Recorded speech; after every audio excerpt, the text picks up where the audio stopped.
ये पंखे में भूत आ गए लग रहा है। अरे बाप रे। तो ये देखो बाहर पूरा भूतिया माहौल हो रहा है सच में भी। ये धुंध है। तो गाइस कल रात से ना मेरा थोड़ा सा गला शोर था और आज सुबह उठा तो मुझसे कुछ बोला ही नहीं जा रहा था, काफ़ी ज़्यादा कफ था। तो वही अभी मैंने गार्गल किया है नमक के पानी से। मेरा थोड़ा थोड़ा सिर भी दुख रहा है। तो मैं अभी इस ठंड में बाहर ना जाते हुए 1 घंटा और सोऊंगा, ठीक है? क्योंकि अगर ये चीज़ सही नहीं हुई तो मुझे पता है कि ये शुरुआत है तबीयत ख़राब होने की। तो हम अपनी हेल्थ को प्रायोरिटाइज करेंगे और हम थोड़ी देर और आराम करेंगे, उसके बाद उठ के आगे के काम करेंगे। मैं नहीं चाह रहा हूँ कि ये जो मेरा रूटीन बना हुआ है, ये जो हम सीरीज चला रहे हैं, इसमें ब्रेक आए किसी तरीके का। बहुत ज़्यादा तबीयत ख़राब होती है तो ही ब्रेक आएगा। अभी 2 दिन से कार्डियो बहुत ज़्यादा मिस हो रहा था, मतलब मिस तो नहीं हो रहा था, कम हो रहा था। आज थोड़ा अच्छा कार्डियो करेंगे। आज मौसम भी बढ़िया हो रहा है, वो ड्यूटी डाल के चलेंगे। बताऊँ ये 1 घंटे में सो नहीं पाया। एक बार नींद खुल जाती है ना, फिर वापस से नींद नहीं आती है पहले जैसी। बस मैं इधर उधर अंगड़ाई लेता रह गया। अब से गलती नहीं होगी कि मैं उठ गया हूँ तो वापस से सोने की कोशिश करूँ। बड़ा अजीब सा लग रहा है। मम्मी और मेरी चाय डेट।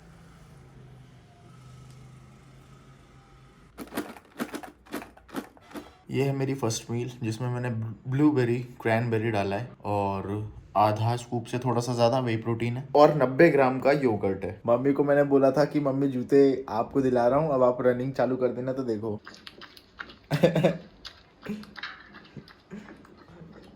इतनी क्यूट होती है ना मैं, वो रनिंग कर रही है।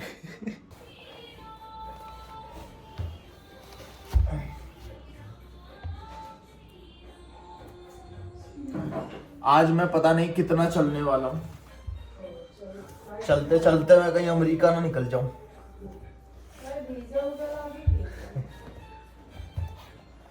आज थोड़ा सा कार्डियो ज़्यादा करेंगे। तो एक अपडेट देना था, वो अपडेट ये है कि एलिप्टिकल्स बंद है फॉर नाउ। जिम जाके नो एलिप्टिकल्स, बिकॉज क्योंकि मैं जितने दिन से अभी एलिप्टिकल्स कर रहा था उस वजह से हो ये रहा था कि मेरे जो नी है उसकी रिकवरी नहीं हो पा रही थी सही से, क्योंकि कंटिन्यूसली प्रेशर बना रहता है। आपके क्वाड्स पे काफ़ी ज़्यादा स्टिमुलस पैदा हो जाता है अगर आप 45 मिनट का एलिप्टिकल का सेशन कर रहे हो तो जिस वजह से हम वॉकिंग या फिर थोड़ी बहुत जॉगिंग ही करेंगे, क्योंकि लॉन्जेटिविटी के हिसाब से अगर देखा जाए तो आपकी जो जॉइंट हेल्थ है उसको आपको हमेशा प्रायोरिटाइज करना चाहिए।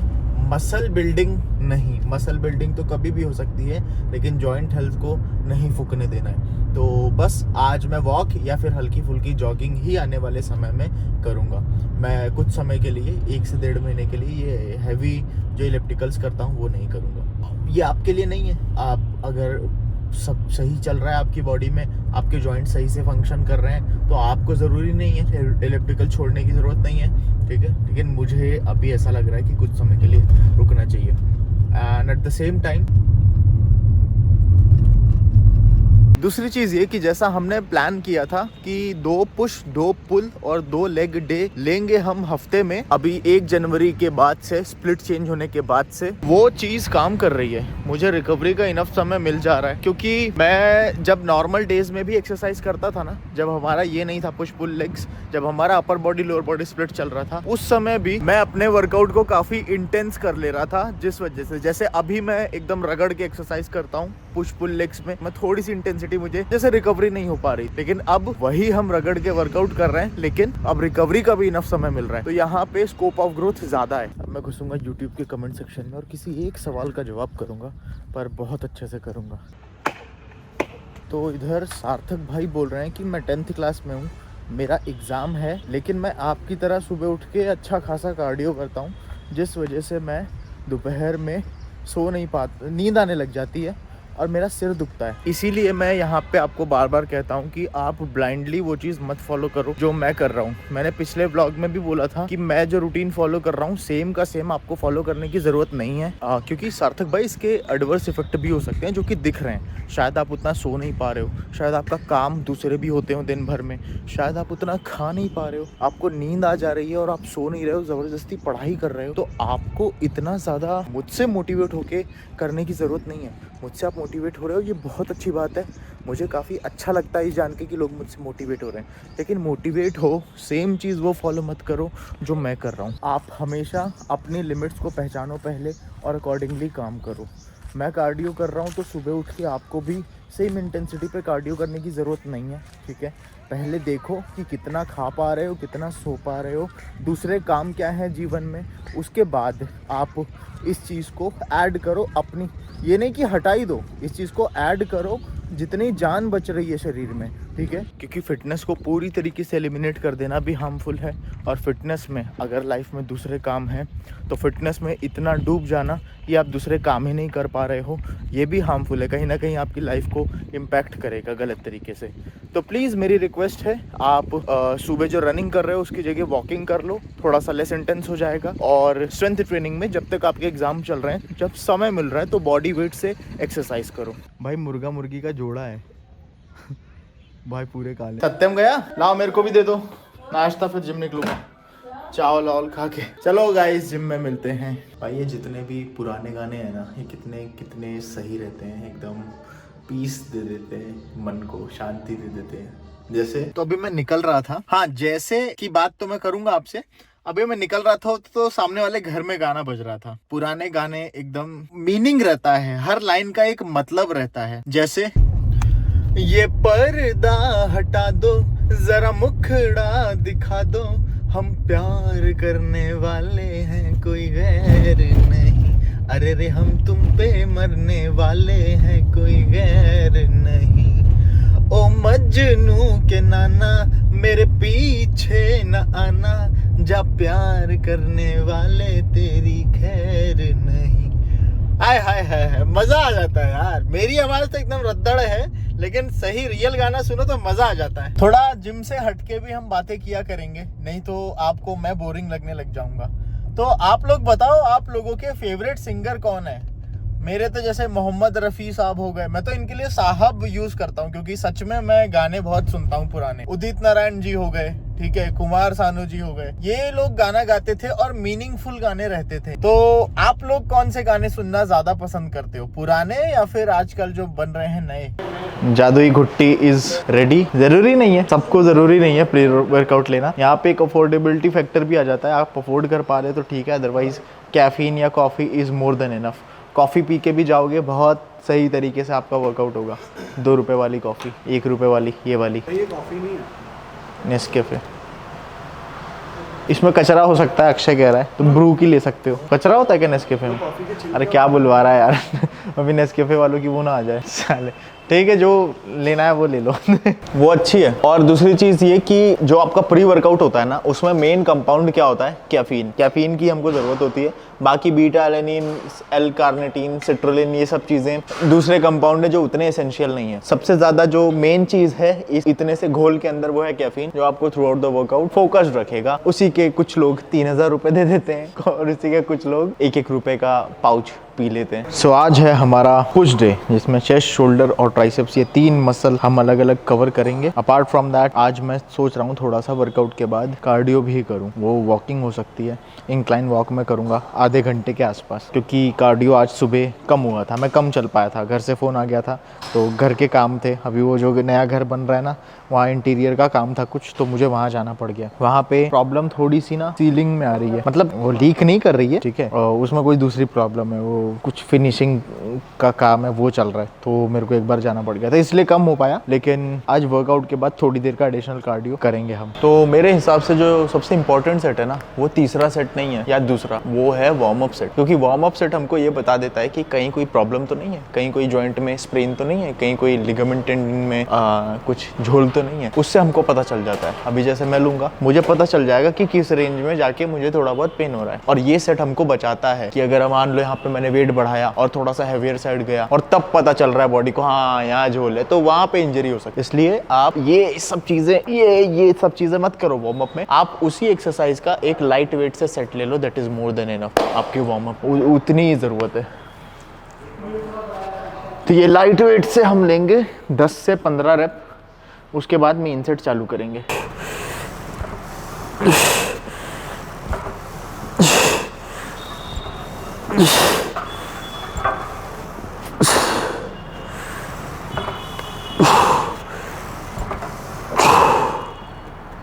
बस इतना बहुत है। अब मेन सेट चालू होंगे यहाँ से, तो 2 मेन सेट और 1 ड्रॉप सेट। 10 किलो ही बढ़ाते हैं, 10 नहीं 15 किलो बढ़ाते हैं। 15 किलो से ये 25 पे 15 किलो बढ़ाएंगे, और अगर उससे 12 रैप आ गई तो ठीक, नहीं तो फिर 1 सेट हमको और ऐड करना पड़ेगा, तभी हम लास्ट वीक से ज्यादा पुश करेंगे। हमारे दिमाग में हमेशा ये होना चाहिए कि लास्ट टाइम जितना पुश किया था पिछले हफ्ते, उससे हम थोड़ा सा ज्यादा पुश करें, चाहे वो नंबर ऑफ रेप्स में इंक्रीमेंट हो, चाहे वो सेट में इंक्रीमेंट हो, चाहे वो वेट में इंक्रीमेंट हो।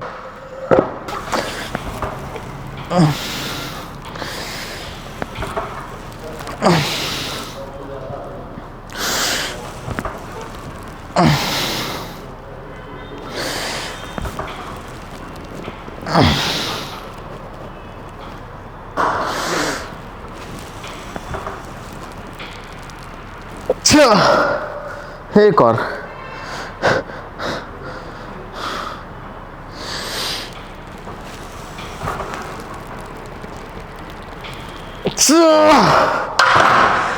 सच में ये अगर पॉज हो जाती है ना, बार एकदम से रुक जाती है, तो फट जाती है उस समय कि भाई गिर ना जाए। 5 और बढ़ा देते हैं। अरे यार 5 कहाँ से मिलेगी?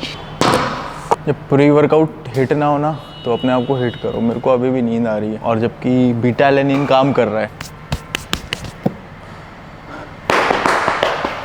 क्या सूंघते हैं यार, वो कौन सा सॉल्ट रहता है?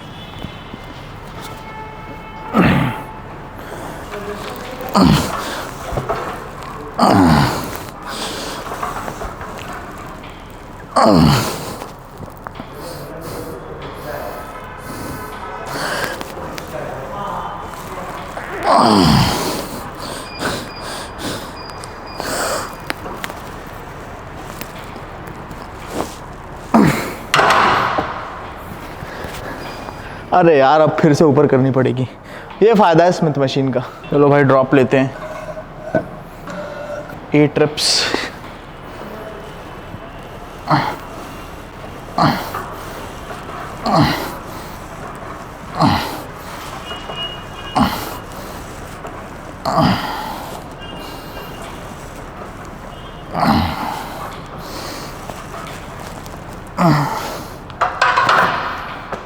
Next movement.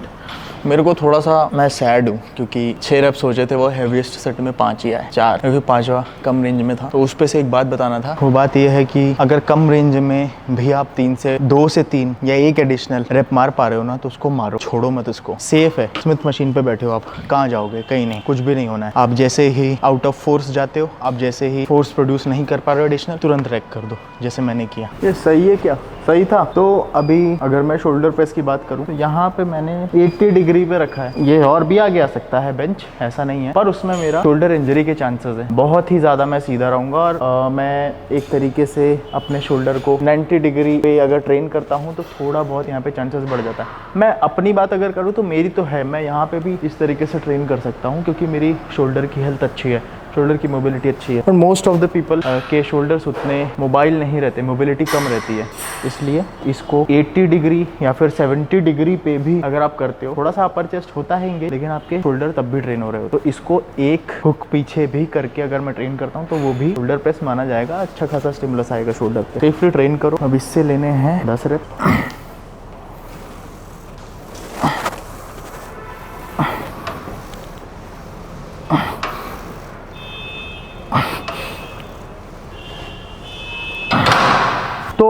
And range of motion सबके लिए नहीं है, फ्री वेट सबके लिए नहीं होते हैं। इसका मतलब ये नहीं है कि मैं मशीन वेट को ज़्यादा प्रमोट कर रहा हूँ। मशीन वेट भी सबके लिए नहीं होते हैं, बहुत सारी मशीन में भी फॉल्ट रहता है। ठीक है, कोई मशीन गलत तरीके से अगर मैन्युफैक्चर हुई है, तो वो भी आपके जॉइंट पे प्रॉब्लम क्रिएट कर सकती है। जैसे हमारे जिम की फ्लैट चेस्ट प्रेस मशीन, उसका एंगल ही समझ में नहीं आता। आप कितना भी एडजस्ट कर लो, आप नहीं कर सकते उस पर सही। तो select your machine weight wisely. ये तीसरी चीज थी। देखो, अगर 6 रेप आ जाते हैं शोल्डर प्रेस में, तो 1 सेट और लेंगे वेट इंक्रीज करके। अगर 6 रेप नहीं आते हैं, तो सीधे ड्रॉप ले लेंगे। और 6 रेप आते हैं, उसके साथ एक कंडीशन और है। 6 रेप आते हैं प्लस 6 रेप अगर इजिली आते हैं, तो लेंगे 1 सेट और। ठीक है, देखते हैं किस रेंज में जाता है।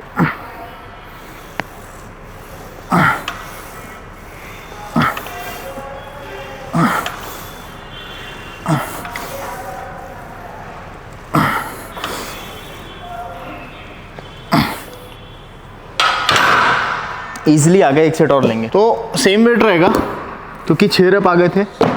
अब हम 2.5 किलो से इंक्रीज करेंगे। अब आप बोलोगे 2.5 किलो के लिए एक सेट ले रहे हो, हाँ वो 2.5 किलो का इंक्रीमेंट भी इंक्रीमेंट है, वो 2.5 किलो का इंक्रीमेंट भी प्रोग्रेशन है, प्रोग्रेसिव ओवरलोड है। पावर लिफ्टर आधा किलो 250 ग्राम ऐड करके आप इंटरनेशनल लेवल पे जाओगे या इंडिया में भी 250 ग्राम भी ऐड करके प्रोग्रेशन में जाते हैं। वो वेट एडिशन भी एडिशनल स्टिमुलस लाता है, वो वेट एडिशन भी आपको एक स्टेप ऊपर लेके जाता है। तो कभी भी कम वेट लगाने से ऐसे शर्माओ नहीं, ठीक है। ये क्या 2.5 की प्लेट ढूंढ रहा है, सीधे 5 की लगाना। शायद 5 की प्लेट से नहीं आए, 2.5 की प्लेट से आपसे 10 रेप आ जाए, 5 की से नहीं आए। अब मैं वापस से ट्राई करूंगा 6 रेप लेने की, 2.5 किलो।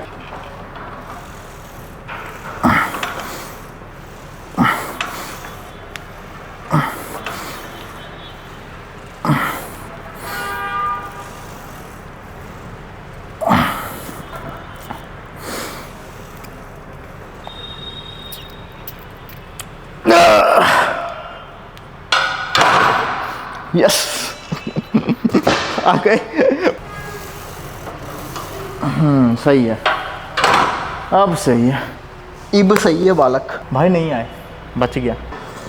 अभी this weight is little heavier side. मैं आज ही सुबह अपने क्लाइंट को बता रहा था कि हर सेट में जरूरी नहीं है आपको वेट इंक्रीज करना है। अगर आप अपने मैक्स से ही पहला सेट ले रहे हो, सपोज करो मेरा मैक्स है इस वेट के साथ 6 रेप और मैंने अच्छे से वार्म अप कर लिया और पहला सेट मैं अपने मैक्स से ले रहा हूँ, नंबर ऑफ रेप्स 6 मारी, तो दूसरे सेट में भी आप 6 मार सकते हो, तीसरे सेट में भी 6 मार सकते हो अगर मार पा रहे हो तो। वैसे तो दूसरे सेट में शायद 6 का 5 हो जाए या 5.5 हो जाए, लेकिन कोई दिक्कत नहीं है, ज़रूरी नहीं है हर सेट में वेट इंक्रीज करो। उसको भी प्रोग्रेशन कहते हैं कि आप अपने मैक्स के साथ हर सेट में उतने ही रेप्स कर रहे हो जितना आप सोच के आए हो, जितना आपने मैक्स परफॉर्म करते समय किया था। उस समय सिर्फ 6 ही रेप ली थी और इस बार हर सेट में 6 रेप कर रहे हो, समझ रहे हो?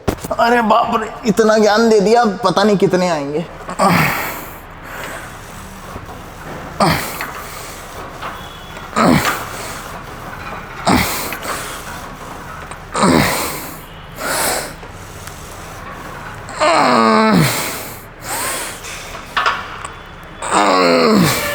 एक और,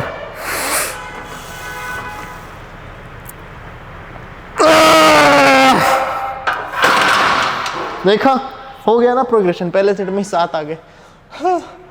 चलो तो ये हमारा सेकंड एंड फाइनल सेट और देखते हैं कितने रेप्स आते हैं। कुछ बोलूँगा नहीं, गिरने लगेगा तो रख दूंगा, छूटने लगेगा तो रख दूंगा।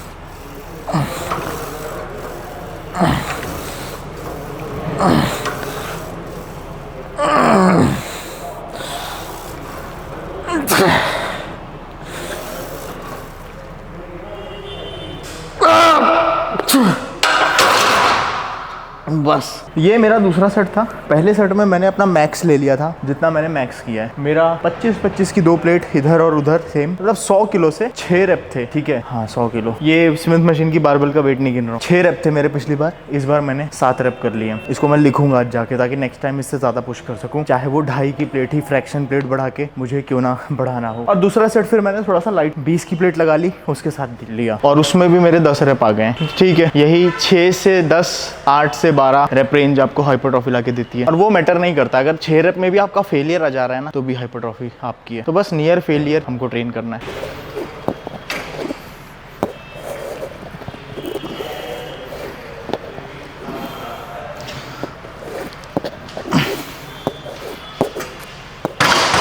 तो एक कमेंट था कि जो मशीन फ्लाई है, क्या सिर्फ मशीन फ्लाई करके भी हम अपना अच्छा पेक मसल बिल्ड कर सकते हैं? हाँ, लेकिन पेक मसल भी हमारा कोई बहुत छोटा मसल नहीं है, अलग अलग एंगल से उसको ट्रेन करने का बेनिफिट है। दूसरी चीज़ ये कि मशीन फ्लाई आपके पेक मसल के लिए बहुत इफेक्टिव एक्सरसाइज है। कैसे? जैसे आप मशीन फ्लाई कर रहे हो तो आप यहाँ पे ला रहे हो और फिर इस तरीके से पीछे ले जा रहे हो, ये मूवमेंट रहती है। इसमें आपका चेस्ट 2 पोजिशन में जा रहा है, एक लेंथन, यहाँ पे आपका पेक मसल लेंथनड हो रहा है, लंबा हो रहा है, और यहाँ पे जब ला रहे हो तो वो शॉर्टन हो रहा है। अब इन दोनों में ही रेजिस्टेंस है, आपके मसल पे स्टिमुलस है दोनों ही पोजीशन में, जो कि डंबल फ्लाई में आपको नहीं मिलता है जब आप शॉर्टन में आ जाते हैं उतना। मशीन फ्लाई में यहाँ पे भी रेजिस्टेंस रहता है, इसलिए ये बेटर है डंबल फ्लाई से। और हाँ, ये एक बहुत इफेक्टिव एक्सरसाइज है, बस इस बात को आप ध्यान रखना।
तो मेरा ये जो 4 प्लेट से ट्राइसेप्स एक्सटेंशन मैं कर रहा हूँ, लेकिन आज मैंने कम से कम 20 दिन बाद हाँ अपने ट्राइसेप्स को अच्छे से लोड किया, अच्छे से ट्रेन किया है इस 4 प्लेट के साथ। इससे पहले मैंने ये 4 प्लेट के साथ किया हुआ है, लेकिन ट्राइसेप्स मेरा उतना अच्छे से इंगेज नहीं हुआ। तो हाँ, ये एक साइन है कि वही सेम वेट को आप अच्छे से कंट्रोल कर पा रहे हो, उसी सेम वेट में उसी नंबर ऑफ रेप्स के साथ आप अच्छे से हर रेप को एग्जीक्यूट कर पा रहे हो और आप अपने मसल्स को स्टिमुलस दे पा रहे हो।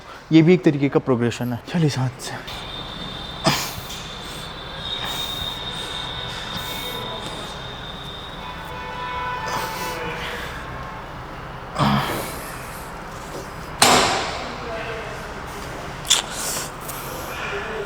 ये बड़ा हो रहा है।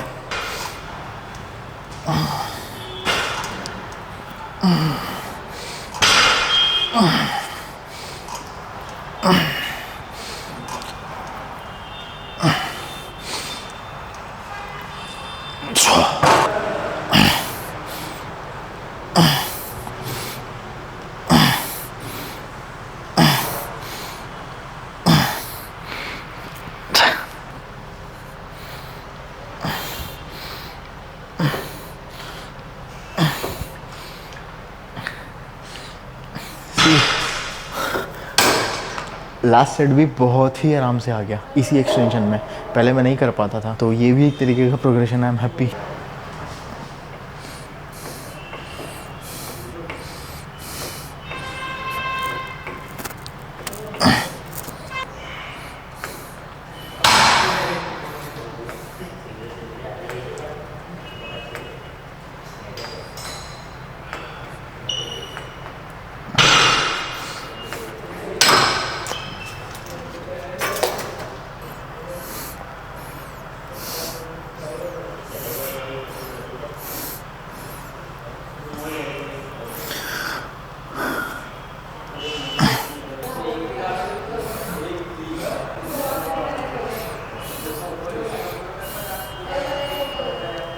अबे कितने रप थे?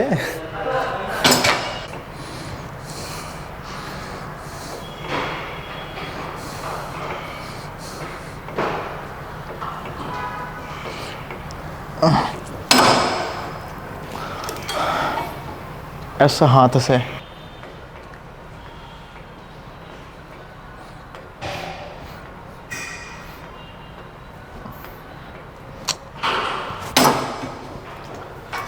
तो मैंने जैकेट पहन लिया है क्योंकि मेरे को ना थोड़ा सा ऐसा लग रहा है मैं बीमार होने वाला हूँ। ठंडी ठंडी सी लग रही है, इसलिए ज़्यादा हवाबाजी नहीं करेंगे, हिसाब से अब एक्सरसाइज करेंगे। नहीं तो मैं बीमार हो गया ना तो सीधे मेरा 3-4 दिन का नुकसान हो जाएगा।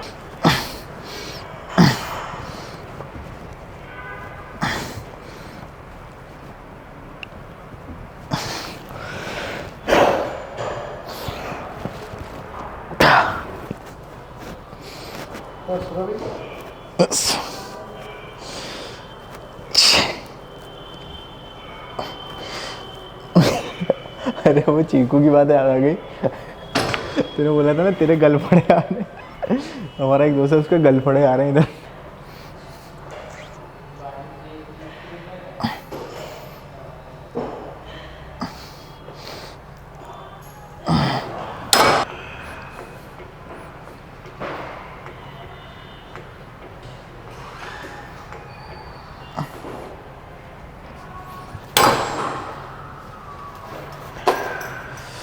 चलो अब 100 पुशअप, उसके बाद वर्कआउट हमारा खत्म होगा। आज का वर्कआउट शुरुआत काफ़ी एनर्जी के साथ होता है, बीच में धीरे धीरे आते आते मुझे ऐसा लग रहा है कि मैं निपटने वाला हूँ, बीमार होने वाला हूँ। अब पता नहीं क्या हो रहा है यार। आज मैंने कुछ ऐसा किया भी नहीं जिस वजह से ठंड लगे। जो भी होता है मैं अपडेट देता हूँ, पर अभी तो पुशअप करेंगे। तो 25-25 के नहीं, एक बार मैं 50 करता हूँ, ठीक है। उसके बाद फिर 25-25 के 2 सेट। शायद ये 50 भी ना आए क्योंकि ऑलरेडी सोर है शोल्डर और ये सब। 1 मिनट रुको यार, ये घड़ी उतार दूँ क्योंकि ये ट्यूब ट्यूब करने लगेगी।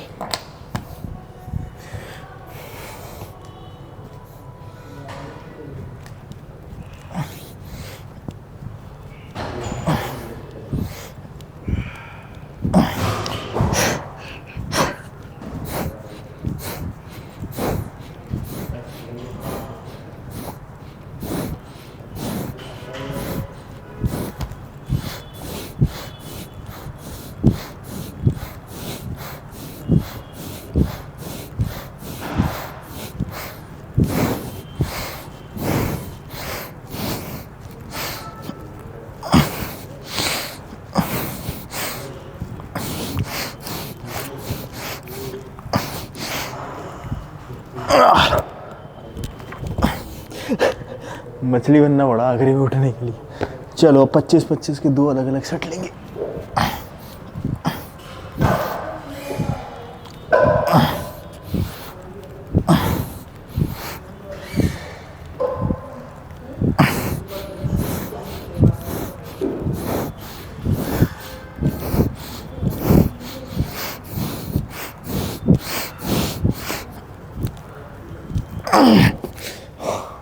लास्ट सेट इसके बाद। ओ बाप रे, चक्कर से आ रहे हैं। लूँगा